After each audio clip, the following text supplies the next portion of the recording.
Hello, everyone. Welcome to the Packer Universe podcast. We're a Green Bay Packers fan podcast that brings you topical and relevant Packers news, along with our most humble, subjective opinions. This is episode 269. We're recording this on a Wednesday, May 1st, 2024. The 2024 draft is in the books. It took place over 3 days this past weekend. We'll discuss how the Packers graded out and some other odds and ends. Happy May Day, everyone. I'm your host, Tay, and joining me on comms tonight is our one and only Ren. What up, Tay? How you doing? You dealing with some draft malaise here on May Day, the 1st of May, 2024. Maylays. No, Ren, I'm doing good. Like, I'm still happy about the draft results. I was kind of stoked to see kind of what everyone else was thinking, the Packers did and how they did. And then also, I kind of watched some other people grade the NFC North. And you kind of just browse through some of those articles about the winners and losers of the draft. It's all about perspective. And sometimes people view the Packers as being the losers sometimes in the draft. But lately, the last, at least I think 3 years, we've been winners. So I'm proud that we've had good drafts recently, and don't get stuck in that losers bracket that a lot of people will be in after the draft. But yeah, I don't know. How about you? It's been a few days, right? Yeah, but it's been digesting a lot of this stuff today, along with my meal tonight. But yeah, I mean, there's been the Goody presser, the Matt LaFleur presser. There's been a lot of additional information with regard to these picks. I feel still great about some of them. There are a few reaches in this draft. Certainly it was a versatility, competitive captain standpoint draft. The Packers definitely had a roadmap. Goody had a roadmap in this draft. And I think inevitably this draft could be as good as the 22-23 draft. Just depends on, how some of these things break, given some of these things with moving parts with some of these players like a Tyron Hopper, who obviously moved colleges, and a lot of players do. You have the Kalen Kings of the world, who could have been a first round pick in 2024 and had a bad 23. I mean, it was an interesting draft overall, but they really checked some boxes when it came to the spine of the defense after the acquisition of Xavier McKinney in free agency. And you and I will get to kind of maybe just kind of relive some of these players, our feelings, and kind of where we think this thing is going to move forward and why it will move forward in a positive direction for the Packers. One thing right out of the gate, Ren, I gotta talk about. It came through on April 27th, which was Saturday night. Matt Schneidman tweeted out that, and maybe I'm stealing from your Matt LaFleur presser, but LaFleur said Kingsley Enagbare won't necessarily miss a chunk of 2024 season. He never had knee surgery, and it was never confirmed that he tore his ACL versus in that game against the Cowboys. He's rehabbing, and Matt infers that that's why they maybe didn't draft an edge rusher in this draft. And I was floored by that and pleasantly surprised. I kind of counted Enagbare out for a majority of this season, but apparently not. What did you think about when you heard that? I did hear that, and when we got together Sunday afternoon, that was going to be one of the last anecdotes when we did our video pod, which anybody can go find on YouTube as well. We did a number of those this past weekend with round one, Friday night, and then on Saturday, little bump for us on the YouTube channel today. Go subscribe. We appreciate those likes and those subscriptions. That was actually something I had meant to bring up. I had heard that, and I was kind of floored by that as well, Tay, that they, some people call the Packers Red China, that they just are this organization that doesn't let a lot of things leak. They keep a lot of things close to the vest. It's just how the Packers organization runs. It still is kind of how the Packers organization runs. That was a huge one, Tay. I mean, I don't think that's not why they didn't draft an edge. I would say it wasn't a priority in this draft for them to draft an edge. You see, certainly having that information that, Kingsley is going to be available sooner than we would have thought can affect how quickly we might want to take one. I would still say, rounds 4 to 7, if the right guy would have been there on the board. Like Kingsley, when he was a steal at the time, day 3, they would have taken one. But it's certainly great news with regard to an edge room that's good, but not super deep at this point. We have obviously the oldest Packer on the team at this point in one of the Smith brothers, the only one left. We know who Preston is, but, he's getting a little long in the tooth, and we expect leaps and bounds from Lucas Van Ness in 2024. I mean, you have to.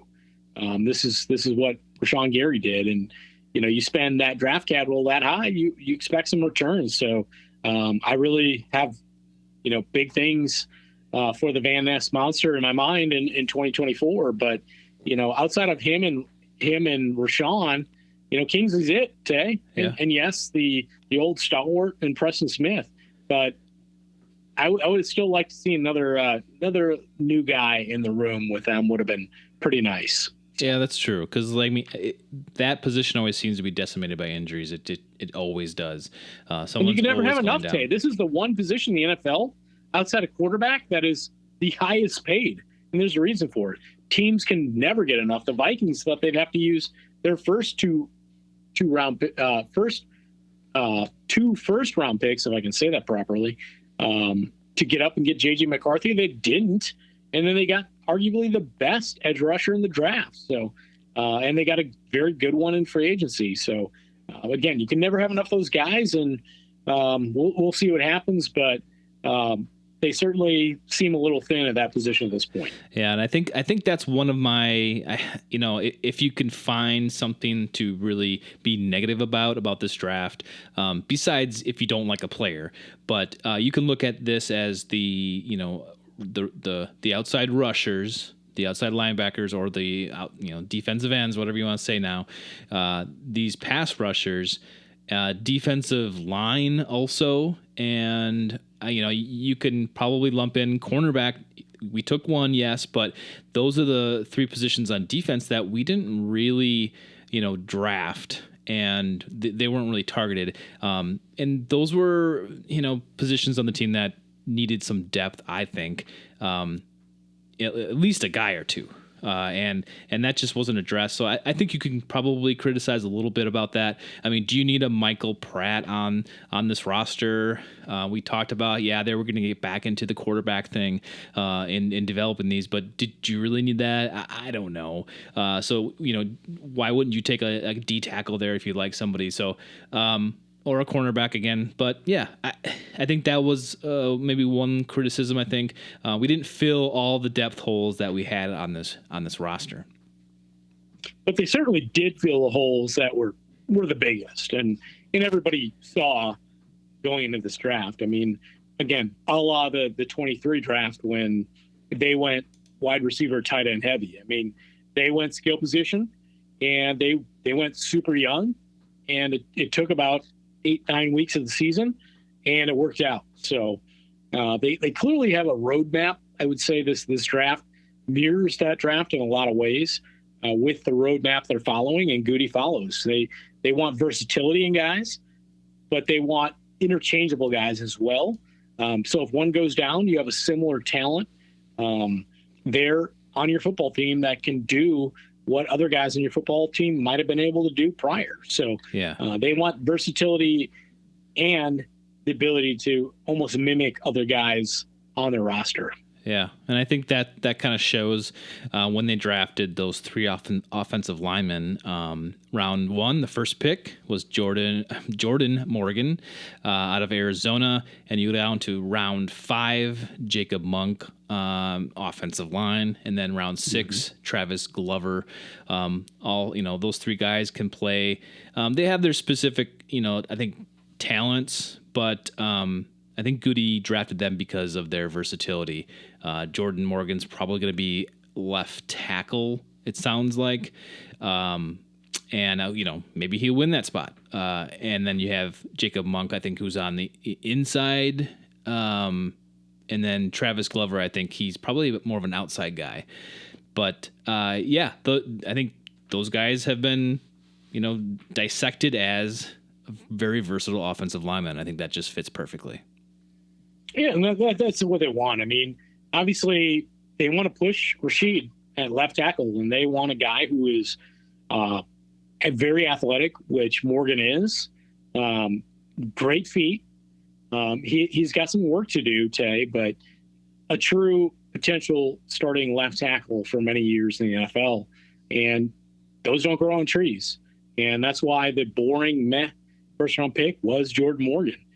They see him as that moving forward. I don't necessarily see him in 2024 as a starter. I think he'll get plenty of snaps in the preseason at and with the ones. Inevitably, I see Rashid Walker winning that job, but who knows how long it'll be. I mean, injuries are one thing too. You have to be prepared at all times. You're talking about your quarterback's blind side. That is, we're going to see it this weekend, next week, the extension of Jordan Love. So it's going to come quick, and you want to protect your franchise's blind side at all costs. And I think inevitably we'll all look back at the Jordan Morgan selection as the right one when they did it. Yep. Yeah, I agree. I mean, you have to protect your franchise quarterback, well, soon to be franchise quarterback. And, you might as well try to do that as soon as possible with the first pick, whatever you have to do if you like that. I think that was a good move, and I think you're right. I think we look back at this, and the Morgan pick will be a pleasant one, I think. Just to kind of round out the offense before we move to the other side of the football, they drafted in round 3 Marshawn Lloyd, running back, and then way down in round 7 they had drafted the aforementioned Michael Pratt, the QB out of Tulane. Both these guys are obviously offensive people, and the running back position kind of needed some depth. We knew that you got to kind of push AJ Dillon, even you could surpass Emmanuel Wilson too on the depth chart if you play well. There's a spot for you here, and we drafted Marshawn Lloyd, who we were very impressed with the film we've seen on this guy, and I'm happy with that pick. I love this. I think Lloyd's gonna be an impact player, and I'm kind of stoked to see this guy do some. I don't know, just He could be the gadget player. He could be the knife that Aaron Jones was. And we haven't even seen Josh Jacobs yet. And I'm excited about Marshawn Lloyd. So I guess if you got any more comments on Lloyd since we kind of talked this past Saturday about him. Oh, Tay, there are 3 players from this draft that will be immediate contributors to 2024 Green Bay Packers. And Marshawn Lloyd is one of those. I mean, I heard from guys like Ben Fennell. You can go out there and check his stuff out online. Ben's great.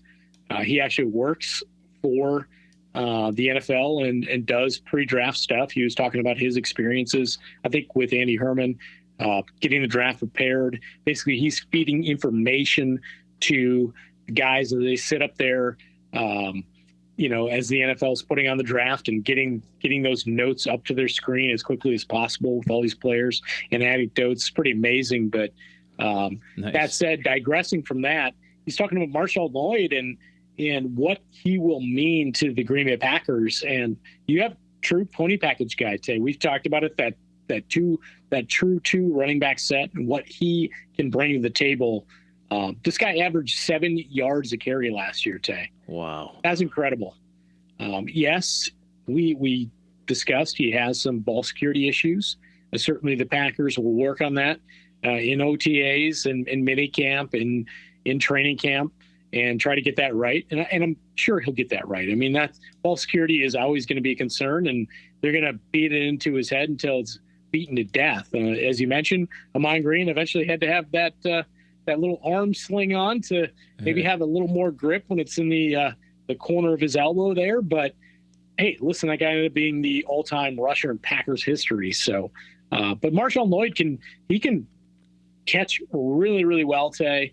That's what he likes, what those two not only can do from a running position, and that being Ben Fennell, but also what they can do in the pass game together when you run that two-back set and you let one of them go out into a route. So I am over the moon about that pick, Tay. I think the offense was pretty well set. They did some nice things in the O-line with the aforementioned Monk as well, who really projects to probably be a center type, which Matt LaFleur in his press conference talked about, that Monk, they like guys who can snap the ball, that are tenacious, as he was with his team at Duke, just a furious competitor.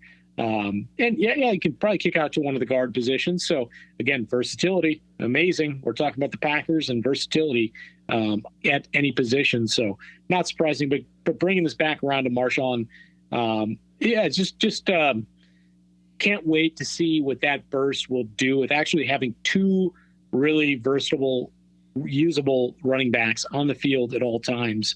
Unfortunately, I don't think the Mayor's time is long with Packers, but we wish him well. And listen, they'll still need, neither of these guys project to be that 2 yards in a cloud of dust guy. So Aaron,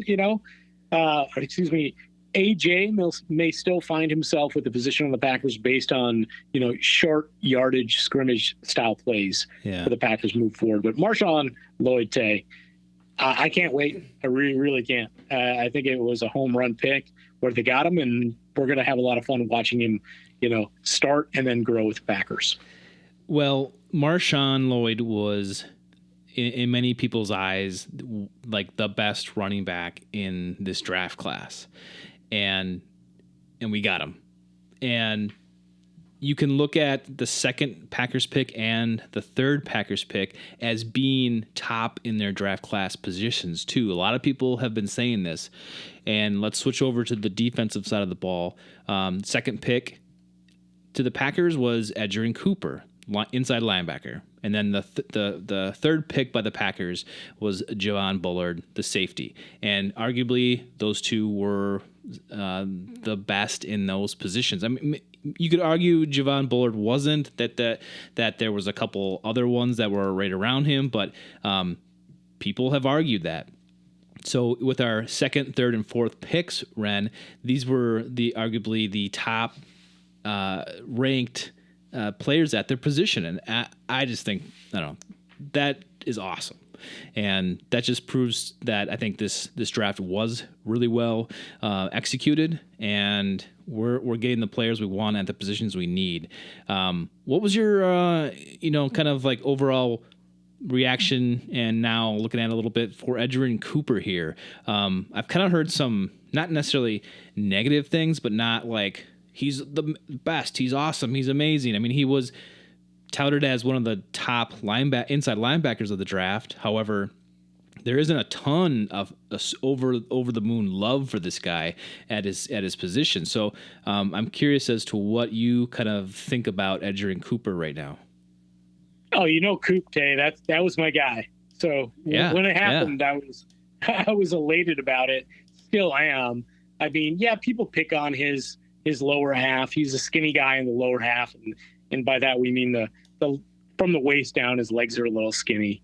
But you're talking again 6'3", 230, flows sideline to sideline, just spectacularly, just great speed.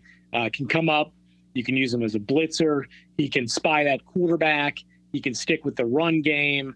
Is he a little suspect at this point, dropping in pass coverage? Possibly, but he did some of it okay too. But he also comes from the SEC, Tay, which is the most pro-ready, college conference in all of football, when we're talking college football. So the SEC is where it's done. And Javon Bullard, as well that their pick in the second round comes from the same conference. These guys have played in big games against big time competition and performed, as the best at their positions in college football against the best competitors. So, Coop, he'll have some things we don't like at times, but you know what? You went from Devondre Campbell as your second there with Quay to arguably, a top 25 pick if it wasn't. Yeah, he's a middle linebacker. So again, the hardest position to get right in the NFL draft. But the guy certainly has all the hallmarks. If he hits it and ends up living up to his full potential, you have a perennial Pro Bowl player that you got at pick 45. Yeah, I think Edgerrin Cooper probably is my favorite pick in this draft for the Packers, and the reason I say that is because it was a position of need, obviously. But it's a position of need that is going to have a great impact. I think Cooper starts next to Walker immediately, and I think I will be super shocked and surprised if he doesn't. Now, when you look at Bullard, yeah, there's a really good chance that maybe he's the starting next to McKinney. If Bullard's starting, great, but the safety position I think was half fulfilled before we went into this draft. And you can argue that inside linebacker, it wasn't all the way even half full. I mean, there's still a lot of question marks with Quay Walker, and I think getting Cooper there and letting maybe giving some pressure off of Walker might help things. But I think in the long run, I think this pick was the best. I think for the defense and for the Packers here. It's my favorite pick because of the stability to probably give the Packers defense for years to come. Safety, I still think you could have band-aided that thing for a little while. I'm glad Javon Bullard's here. He's going to be great, but I think that's why my pick kind of goes to Cooper as my favorite. But you jump down to the fifth pick, which was round 3, pick 91, and the Tyron Hopper pick, who will also be inside linebacker out of Missouri. I think that's my worst one, just because I think I would say it's probably consensus take on Tyron Hopper out of Mizzou there, Tay. And I just think that my reasoning is because I think he would have been there. You didn't need to take him there then. I think it was too soon, and maybe you just got a little trigger happy. So I just think they could have done something else there better. Yeah, that it begs some questions, certainly. However, decent pass coverage. He's a really kind of smaller middle linebacker, so he's a little undersized as well. Developmental guy, remember, and a lot of people will remind us in Packer Universe that McDuffie's he's a free agent next year, Tay. So you have a developmental guy that might be your McDuffie come the following season. Not to say they won't draft another guy in the 2025 draft that is in Green Bay, Wisconsin. But hey, they want to get a guy there that can develop. He's done some things. He's moved around to different schools. His 22 is arguably better than his 23. He was not healthy throughout the entire 23. So had he had a full campaign of marks, he might have been drafted higher today. That's what a lot of guys say as well. Unfortunately, he had a smaller sample size. So, nobody really knows about Hopper, but certainly a developmental guy. We were just talking about the aforementioned Javon Bullard and our guy Edgerrin Cooper. Those guys are going to be starters in 2024. There's no question about it based on what we knew were massive holes, missing starters in the middle of defense. But, hey, yeah, they probably could have got him around 6 or 7 today, Yeah. Yep. I agree. We move into the 4th round. We select Evan Williams, safety out of Oregon. And then the 2nd, 5th round pick was Keaton Oladipo, safety. So we got 2 safeties on day 3, Ren. These guys seem to all have different skill sets, but the consensus is that they're all good players. And yes, you got 3 safeties in this draft, and rightfully so. I think you needed to build that room back up. But which one will rise to the top? I mean, obviously, we assume Bullard will be a starting safety for the Packers. But the other 2, could give them some different competition, maybe some situational play at safety, depending on what's going on the field. But Williams and Oladopa, Ren, what do you think? Keaton Oladopo? Okay. Yeah. Oladopa? How do you like to say it? Yeah, you get Evan Williams. There's also Bourbon out there. Evan Williams, Bourbon. You got Bourbon Boy, and then you got Keaton. So you got an Oregon State guy. A little competition out there. Both guys moved around a little bit. These are developmental guys. You're going to certainly get into special teams right away and see what you can make of them. Both have had some pretty great seasons. Keaton was thought very highly of by many people out there, and some people consider him a steal, where some people consider the Evan Williams pick a bit of a reach there as well. So the 2 biggest reaches by consensus in this draft were Tay Ren and Evan, where they got them when they took them. Yeah, and I guess we'll find out if that is the right, I guess, assessment of that. Obviously, and even this year, maybe later in the season, we'll find out. We didn't really talk about Michael Pratt. He was picked in the 7th round at 245, pretty much towards the end of the draft. Do you have anything to say about Pratt? Do you like this pick for the player or just for the position? No, I think the 7th round today was, as far as day 3 is concerned, was the most interesting and my most preferred round. You got a couple steals in the 7th round. Doesn't mean they'll end up being steals, but you got, a guy like Michael, who was projected in a lot of mocks today around the 4th round. And again, Kalen King, had it been a year earlier, could have been a, day 1, day 2 pick. So they're both really fun picks. It was interesting too when we last got on and did video. I was going to talk about Michael. I talked about him jumping in the tub, obviously, or jumping out of the pool, yeah. To get the call from the Packers, which is pretty cool. But he's actually friends with Sean Clifford. They've gone to quarterback camps together. They've worked together. So they're going to have a healthy, friendly competition. Ultimately, I've heard people talk about how they expect him to just supplant Sean year 1. I don't. I expect him to make the practice squad and continue to be developed.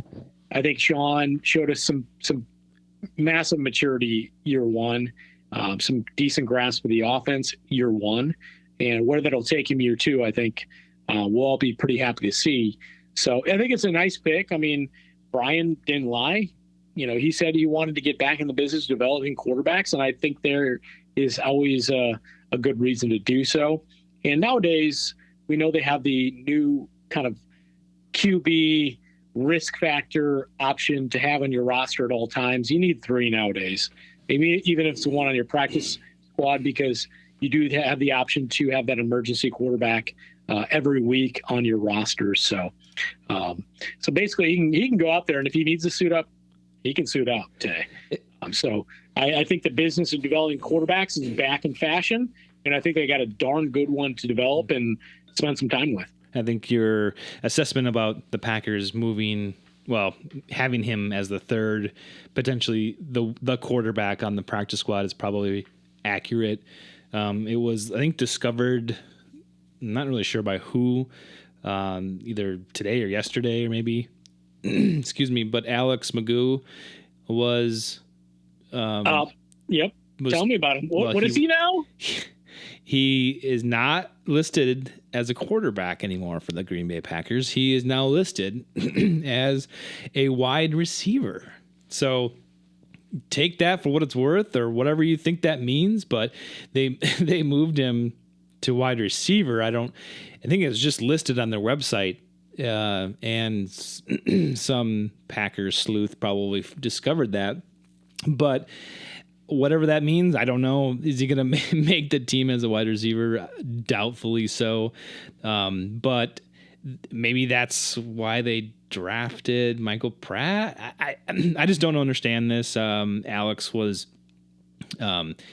decent player in the, what was it? The, Canadian Football League, or where did he come out of? He was, before they have combined into the UFL this year, United Football League, yes, because it was the XFL and the USFL, the rebirth. So the United Football League, the UFL this year. Now he was the USFL, I believe, league MVP. Yeah.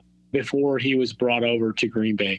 I don't know if Grant DuBose has to look over his shoulder, Tay, but I think this may be, at least in Green Bay, Magoo's last go-round as far as a training camp is concerned.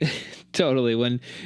Come on, we've got a plethora of wide receivers. We don't need another one, especially one that just converted from a quarterback. So, yeah, it doesn't look good for Alex, but that's what's happening, and maybe next time Matt LaFleur gets a mic in his face, he'll talk about it, but it's just kind of interesting stuff that happens like that. But yeah, Michael Pratt gets drafted, and maybe that's the third quarterback that we're going to be implementing on our roster this year.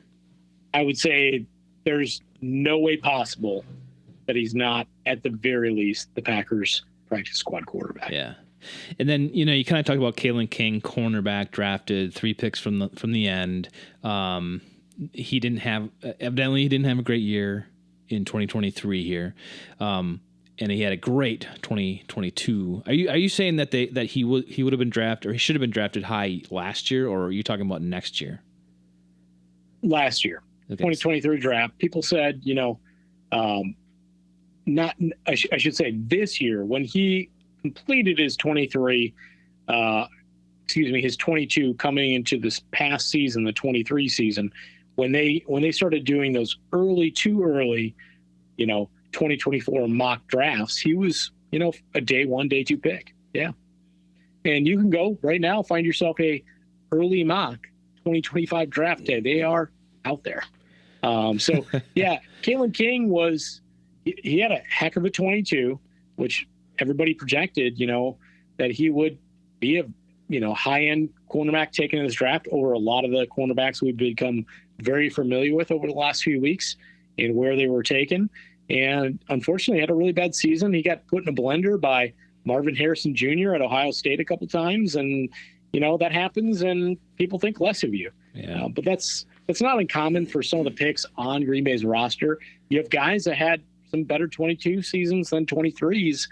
But the Packers look at an overall body of work. That's how they kind of look at guys. And you can clearly see that again with Senior Bowl guys that they drafted, with captains they drafted.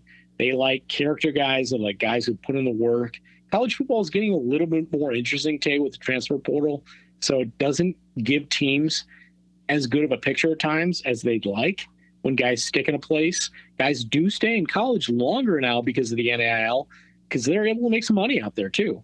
So it's complicated, this whole draft process, which is now bleeding over into the NFL, which are interesting anecdotes to think about that a lot of people brought up over the last few weeks. And I had never really put a lot of thought process to that. But I think when you do, you realize it's only made their job a little bit more difficult when you're trying to gauge talent, especially also throw in on top of that, the COVID years. So a lot of college kids got an extra, eligible year. And you've had this year, I think, a number of guys come out that have been in college football for 6 years. Some couple weird 7-year guys out there, Tay. That's crazy. I agree with you. I think they saw something. The Packers did. They saw something in Kalen King, through all of his performances, and they liked something there. And I have to trust in them that they picked this guy because he's got some talent and that he could rise to the top. I mean, you're looking at Alexander, Valentine, Stokes, and Nixon are really the only, maybe you could classify those guys as better than Kalen King right now, and you never know what'll happen. Stokes, who knows what's going on there? Nixon, I do. I know, but there's always a chance that still Stokes could outplay and be ahead of King on the depth chart. But I think I have to interrupt you, Tay. Yeah. What I mean by that is you didn't listen to Matt LaFleur presser. What did he say about Eric, our Stokes? Apparently Eric is he's ready to go. He's looked phenomenal once they've been there for walkthroughs and where he's at with his recovery. He's ready to go. Matt LaFleur's words today. He is ready to go. Slipped in that Kingsley piece telling us Eric is looking stout today. All right. I'll believe it when I see it. I'll believe it when I see it. Back, baby. Jair is refreshed and just killing it in the offseason. No, these are Matt LaFleur pieces. So it was a very interesting presser. You should go listen to it. Some surprising pieces there.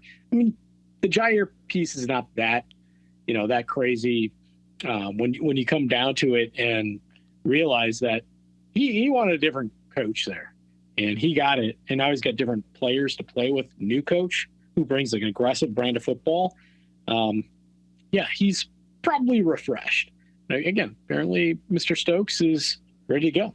I remember, I think it was last year, we were in training camp watching Stokes on the sideline doing drills, thinking he was going to be effective and contributing in I like that one. Nice. In the season last year, but it just didn't happen. So, so I guess what I'm saying is, there are 6 cornerbacks plus, several others that are still camp bodies. That could be your core, cornerback room, and I think that's great. And if LaFleur is right about Stokes and Alexander's rested, I think we have Carrington Valentine is ready to go. Corey Ballantyne's ready to ball out. Nixon, of course, we know what we have in him. Like maybe that room was good, and we just needed a wake up call. But I think it's set to be pretty decent, barring any injuries. But I think that when I think about this defense and what we did with this draft to complement everything, and to not necessarily just complement the players that we have and just fill in some depth pieces, but I mean, we have a new defensive coordinator, and I think he had a huge hand in this draft. I think we're seeing, and everyone kind of has the consensus that with the switch to 4-3, that you need different types of guys, different guys doing different things. And I think all of those safeties and I think all of those linebackers that we drafted fit the scheme and the missing parts that Hafley wanted.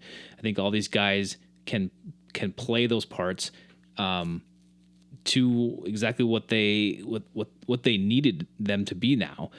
And I think Hafley is probably foaming at the mouth, thinking these are my guys. I kind of helped them handpick these guys, and they're going to be great in the system. And correct me if I'm wrong, but I think they're going to do a lot of high one safety looks, and they're going to play a lot of nickel, and they need some of these safety guys to do some of that coverage stuff and be the linebacker types. And it sounds like these guys will play that part perfectly. Solidifying the inside linebacker position was huge.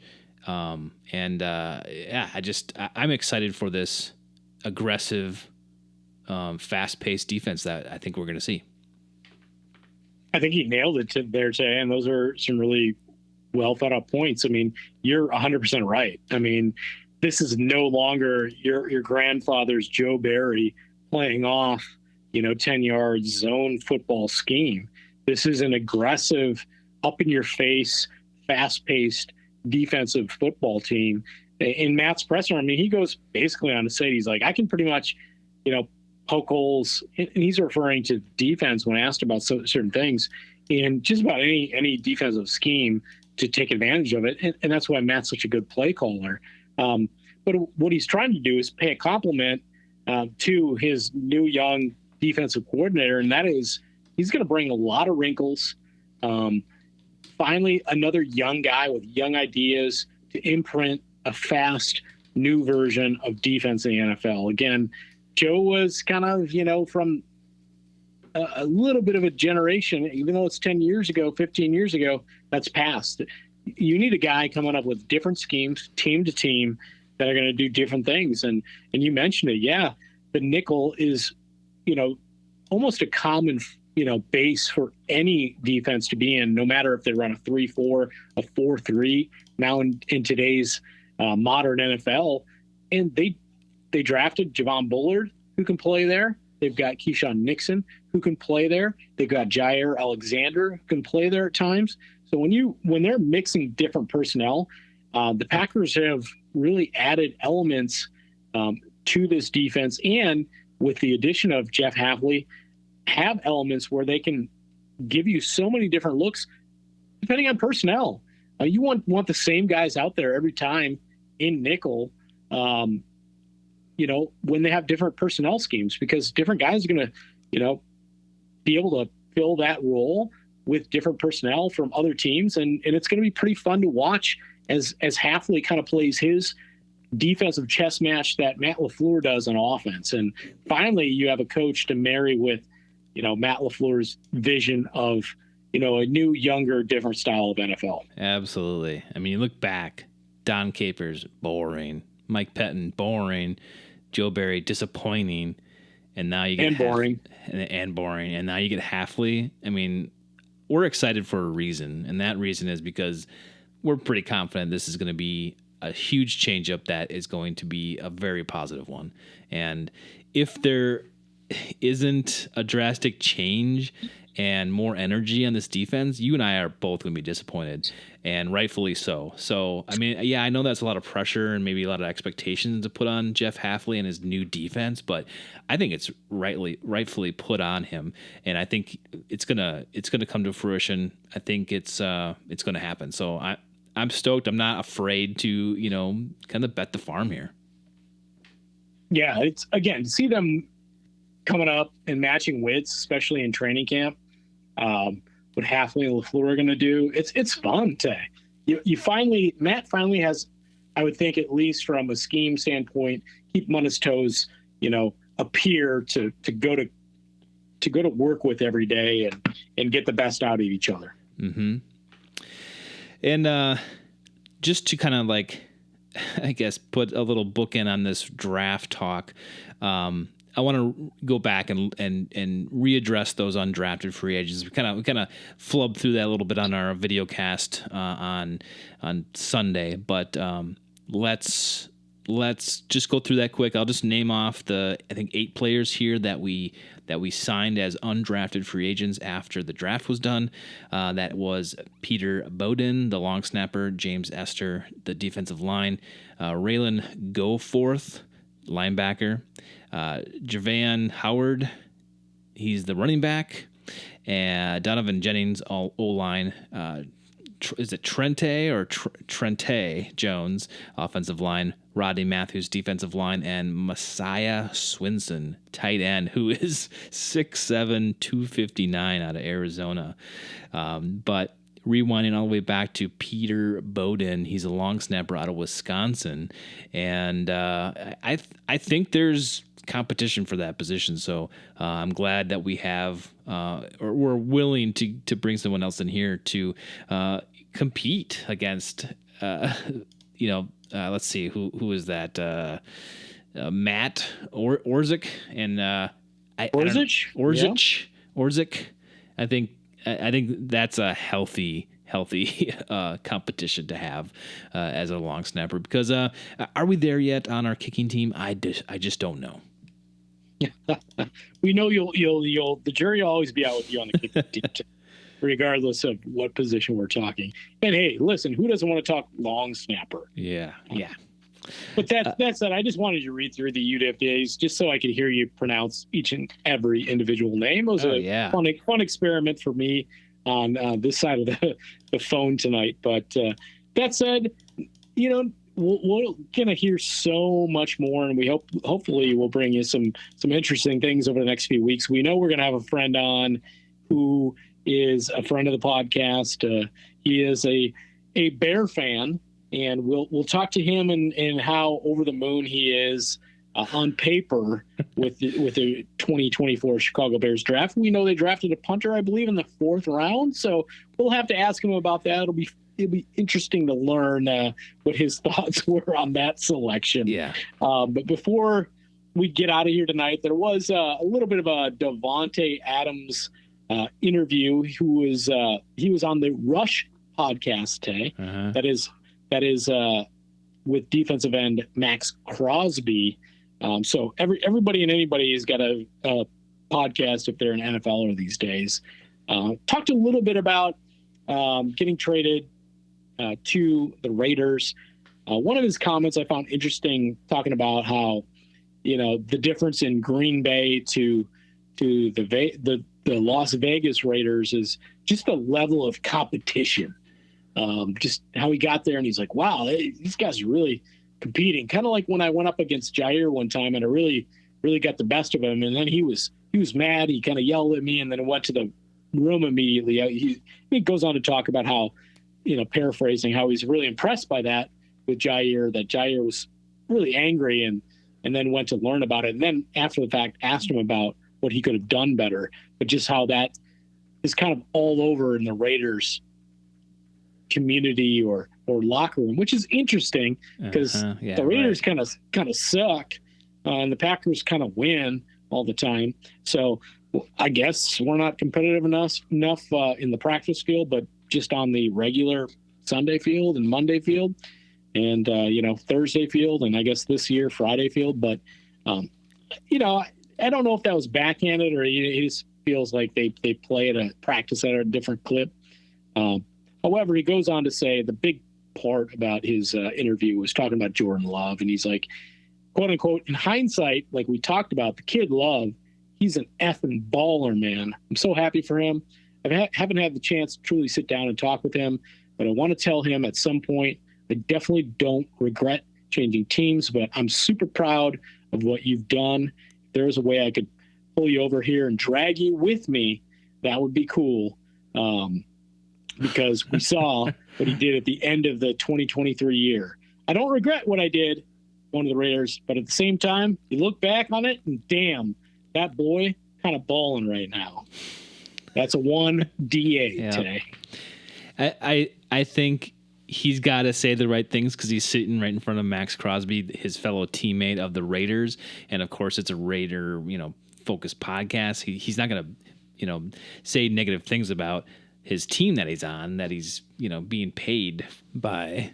I think you got to just kind of ride his comments out a little bit because, I don't know. I just think they're all kind of politically correct a little bit, and then he's also saying that about Jordan. It's like, well, yeah, you're not going to badmouth Jordan, on this podcast because he was probably pretty good. Even if you didn't know he's saying he's an effing baller. Yeah, I think he's going to say that. He's going to say that. And I think he does regret leaving for the chance to play with Jordan Love and to be on a winning team. Absolutely. But I think his decision was made up. I think he didn't like the Packers front office at that time he left. He made the choice. I don't honestly think that he regrets going there because he's got family that lives out there. Of course, he went to play with Carr, and we never faulted him for wanting that. But now he gets out there and he doesn't have the best football experience with his team in terms of winning, and the struggle was real for him. And of course, he's going to be like, "Yeah, I would have loved to play with you." Of course, you would have, and you should have. You shouldn't have left, but he did, and you can't change the past. So I just kind of think of, okay, well, what else are you gonna what else were you supposed to say here in this interview here about Jordan? But I guess I didn't expect anything less than what he did say. I hear you. And when you say that, I mean, all well taken. I mean, of course. I mean, he has to put it in a certain vein. No doubt about that. He did go on to say his last thing. He said, I think he is, and I think he's shown that he's starting to come into his own.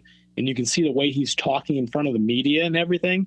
It's like a whole different person than what I saw when I was there. That comes with experience. And I think there's some truth to that too. Like, he might have seen Jordan do some nice things, but Jordan's been the, similar to Aaron Jones, yes sir, yes ma'am, kind of, stay quiet in the background, bide his time, and once he's finally gotten his time, he's then taken advantage of that time. So he probably didn't know the full guy that Jordan was, because it took a little time to come out, and Jordan just, patiently, we're all happy, just stayed quiet and bide his time.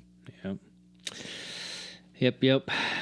I wish he was still here. Honestly, I think he's one of the best receivers that we've ever had, and I think he'll go down in my mind as one of the best Packer wide receivers ever.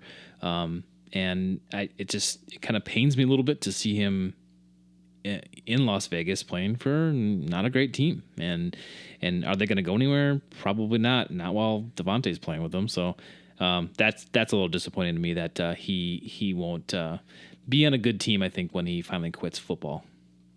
Yeah, unfortunately. I mean, his prime is nearing the end, Tay. I mean, he's got 1, maybe 2 years of really great football left in him, just based on age. I mean, Father Time is never lost, and never lost. But it is what it is, and you can't blame him at the time. But I think had he stayed, they wouldn't have this young wide receiving core they do now as a result of the salary cap, et cetera. So I think it worked out for all involved. It's a little chicken and the egg thing, and you look at it now. If the Packers were in a different situation or position with their wide receiving room, maybe we would be talking about how we want him back. Bring him back to Green Bay. Let's go. One more. Let's go on a run here. Let's bring Devontae back.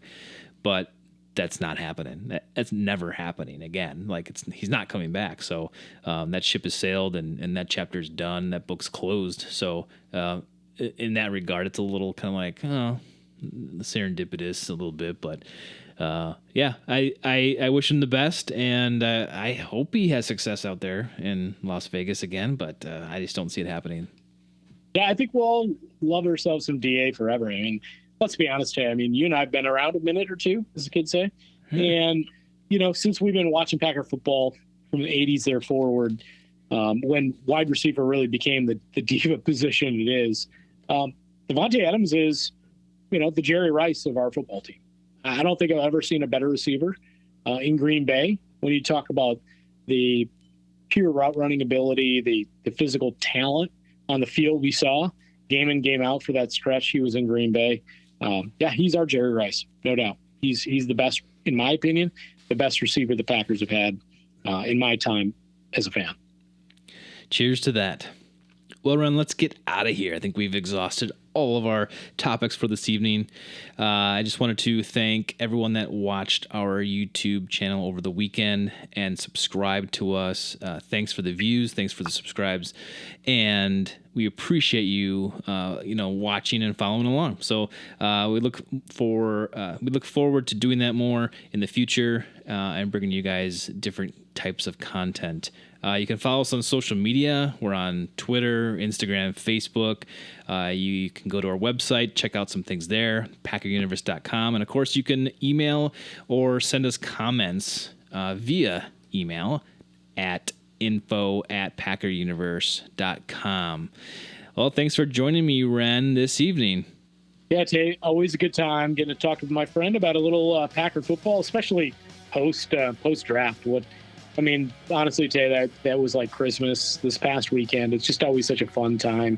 It's certainly become just a complete, drama show for the NFL. It's like watching, Days of Our Lives of the NFL nowadays. It's a real event. So I appreciate being able to talk a little bit more about it with you tonight.